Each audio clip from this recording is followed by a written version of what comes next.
this is David Gray from Gray's Automotive. I'm here with Jacob. Tell you about what came in recently. So this one, we had a customer had the unfortunate accident of filling the diesel tank with DEF fluid. It's a friend of mine from Florida. Yeah, friend of David. Dear friend of mine. His name's Buddy. I wasn't supposed to say that, but Buddy called me in a panic about this, and he didn't know what to do. And of course, he let it run, so it got through the injection pump and started skipping. I said, cut it off immediately.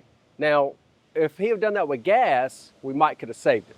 Maybe, yeah. You don't ever really know once they've been run on contamination or anything that's not diesel, but there's a possibility it was more salvageable if it would have just been gasoline. And I know everybody knows this by watching, but blue is for DEF, green is for diesel. Yes. I don't know what was going through Buddy's head. I guess he was on the phone and just didn't pay attention, but that stuff is like liquid salt. Once it gets into the system, it's done.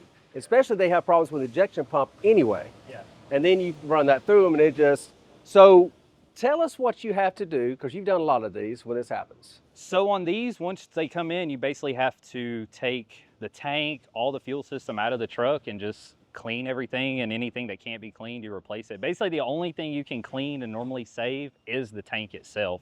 It's plastic, so the DEF fluid's a little easier to get out of the tank, but all the metal, all the corrosive components, all the way to the injectors, it all has to be replaced. So thankfully Ford makes a kit for this, because this happens a lot. Yes, it does. A whole yeah. kit, but let's walk over here and Yep. show the kit. Before we start, we did something a little bit different on this one. Mm-hmm. This is one of the fuel filters, if you see. The other ones are in there, but this is the culprit. Yeah, that's our prime issue in all this. So Duramaxes have a bad problem with these pumps too. So does Ford, and they claim because of low lubrication from the diesel fuel. That's why we always put additives in ours and what we have. So tell us about this pump and what you did different. So this is the CP4 pump that, like David said, GM, Dodge, and Ford all used the CP4 pump for a while. Ford does offer the whole contamination kit. That would be everything you see on this table plus some. I don't have all the parts here. Some of them we had to send back, but Ford's kit would be another CP4 pump and then all the bits and pieces we need. But what we actually did was we did a conversion on this truck to go to a DCR pump, which is more like a CP3 that, and they don't have any problems. They just don't have any issues. They last longer. It's better for the customer and everyone involved to not rerun one of these pumps. Got it.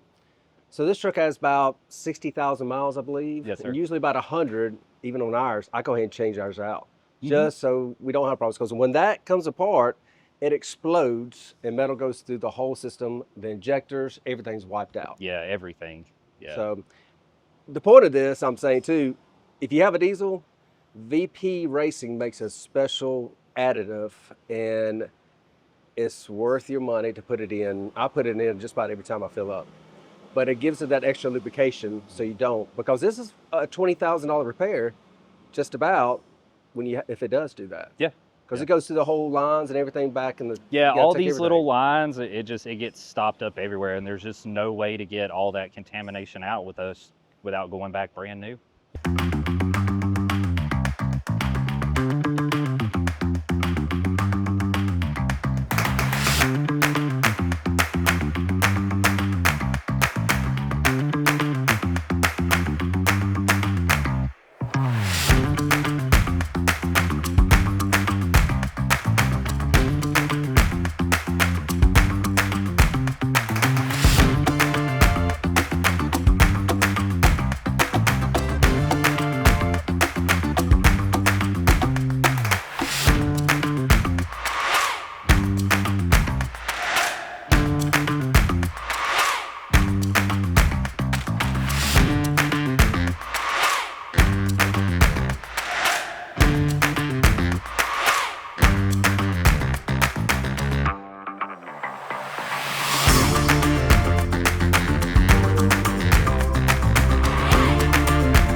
right, so this is Jacob. Just got finished up with Mr. Buddy's fuel system job. So whether it be your oil change or a $20,000 insurance mistake, come see us here at Grady's Tire and Service Center.